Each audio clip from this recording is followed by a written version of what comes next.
When you have vandalism and the media shows up and then, all you see is the trash stuff and the graffiti and all, then that becomes the message of the media. Vandalism in the psychology laboratories caused extensive damage, and tonight, Johnson County authorities have the building quarantined as they try to clean up toxic chemicals. They're basically working for the other side, because what they're doing is they're removing animal experimentation from an area where parts of the world where there's some transparency, some regulation, some regular governmental inspection. You have freedom of speech and press, so you can protest if things are not being done as they should. And the work that used to be done by outfits like Huntington in places like New Jersey and England is now being done in places like Ghana, Pakistan, South Korea, where you have limited freedoms, if any. No doubt there will be some companies that will go offshore. However, they still have to trade on the stock exchange. They still have to do that in New York City. We're here, and we're going to stay here. So that's one thing I would say. The other thing is that, for every country, there will be activists in those countries, and then we can always learn to speak Chinese and go there. We're not afraid to follow them where they go. I'd like to see Ingrid Newkirk or Camille Hankins or Kevin Jonas or Wayne Pacelli try to organize peaceful protests in communist China. That would be a hoot. Really, if you want to achieve a reduction in the animal suffering involved in experimentation, what you really want to do is put it in the places where it's under a microscope, where it's under constant supervision, like England and the United States and a couple other countries in Western Europe. I have a problem with the ALF being on the terrorist list above Al-Qaeda. And by the way, when President Bush or others are speaking about terrorists, he's not mentioning it, that it's the ALF. Or animal activists. Yeah, or animal activists that are on the list. He's just mentioning terrorists. So we think he is doing his job.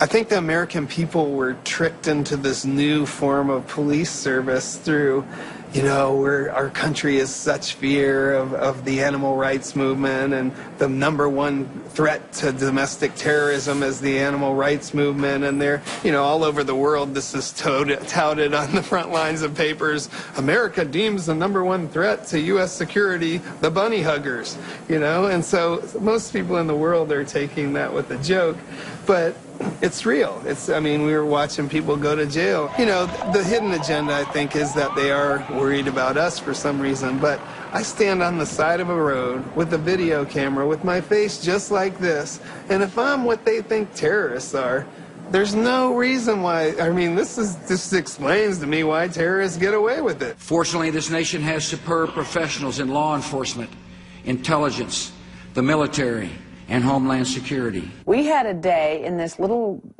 bucolic town in the mountains where suddenly we had Homeland Security jeeps everywhere, and everyone in town, knowing each other as they do, is going, what's going on? And we thought maybe we had some Arab terrorist on the loose here in town, and who would stand out because it's rather a white population.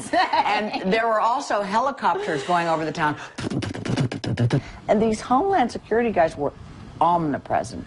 Well, it turned out they were here to protect us from this terrible terrorist group called the Buffalo Field Campaign, which is a lot of very sweet, nice young boys who can barely grow beards yet. They have Homeland Security escorting the buffalo to slaughterhouses. We have police cars that are Homeland Security written on the side, escorting bison up to 500 miles on the slaughterhouses. Everyone was just horrified and disgusted that it had really come to this. It's so pathetic. It's such a misuse of... There's an expression around here called more money than brains. More money than brains. And the town was really crawling with them. They lost a lot of... There was not a lot of support for the Homeland Security group that day. Everyone was just shaking their heads and couldn't believe it was going on. All you hear is the Animal Rights Movement or the Earth Liberation Front. These are the terrorist organizations. I've never once heard the pro-lifers being referred to as a terrorist organization, yet they murder abortion doctors, they burn and torture or blow up abortion clinics, and they stand out in front of abortion clinics and harass the poor women that are making the hardest choice of their life. They're not terrorists, No, they're not terrorists because the GOP party endorses the hell out of that issue. When 9/11 went down, our editorial went to press right after 9/11, predicted basically that what's going to happen is that as the government fails to drag in Osama bin Laden and so forth, they'll turn on the easier targets, and those will be the animal rights activists. These tools will give them the means to bring in anybody who's doing arson, pipe bombing, and all that sort of thing. What they're doing with the animal and the earth people, I think that they're going to go after the peace activists next. I think that any organization that has a viewpoint that's contrary to the government viewpoint is going to be looked at as the enemy, and I think they're going to be tarred and feathered with this brush of being called terrorist. In fact, a one-arm woman who helps me with feral cat trappings, she's being investigated, interrogated by the FBI. I mean, she tells me they're very handsome, which is nice to know. The group I identify the most with, ALF. Yeah, is ALF. Now, I don't believe in doing anything illegal, so FBI, I know you're watching this.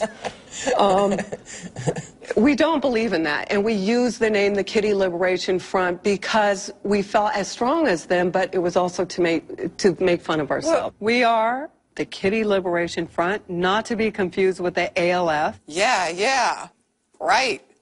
A little bit more jiggling, please. Okay. That gets the ratings. Learning through our own experiences really is intimidation versus inspiration. It's better to inspire. Fear and annoyance are amazing tools for getting people to do what you want.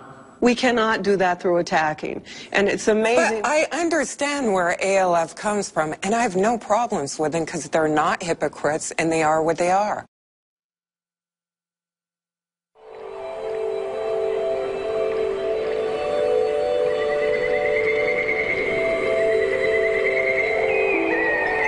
There are three things in human life which are important. The first is to be kind. The second is to be kind. And the third is to be kind. We started getting reports of animals being dumped here in Ahoskie, all of them right here behind the Piggly Wiggly shopping center. That kind of started the whole thing. The dogs and cats, they were partially frozen. There was rumors got out about the local Chinese place using the dogs for food. Really hurt his business tremendously. There are 2 PETA employees who right now are facing a total of 50 felonies for animal cruelty and some other charges in North Carolina. They would come down to this area, Ahoskie, and pick up some animals and take them back to their place in Norfolk, where we assumed that they were trying to find homes for them. Less than an hour later, all the animals, 31 of them in all, were dead. Killed in the back of a PETA-owned van driving down the highway. And then these 2 had the gall to put the bodies in a trash bag, throw them in a dumpster behind a grocery store. I'm just devastated, and all that I wanted to do was help the animals in the community. Hinkle and Cook's boss, who is PETA's founder, is defending her employees. At a news conference shortly after the arrests, Ingrid Newkirk did call the dumping of bodies, quote, hideous, but said nothing about the alleged deception used to obtain the animals. What she did was wrong with the bodies, but she didn't cause suffering or pain or misery or anything like that. That's the ethical treatment of animals that PETA stands for, apparently. I was paged by the police department that afternoon, and they asked me to do an autopsy on one of the animals that they had found in this van, and it was a 6-month-old puppy that appeared to be just in absolute perfect health. It's amazing to me that Ingrid has pictures of her with puppies and all this when their big thing is euthanizing. Or not owning pets. As our regular animal shelters know, actually caring for animals doesn't make you a lot of money. It's very hard to raise money saying, oh, we're going to care for the animals. But raising money saying, we're going to stick the screws to McDonald's, boy, for some reason people pay for that. You know, PETA's really very shrewd and savvy marketers. PETA is the most retrograde organization there is out there on dog and cat issues right across the boards. They really have misled the public grossly on their positions on companion animals. And the business in North Carolina